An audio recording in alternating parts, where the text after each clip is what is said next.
యాకోబు వలె నుంటిమి, ఇశ్రాయేలుగా మార్చెను.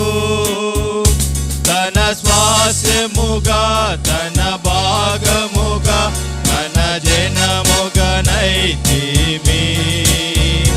తన స్వాస్యముగా తన భాగముగా తన జనముగా నైతిమి. రక్షణ ఔన్నత్యము రక్షకుడే తెలుపును.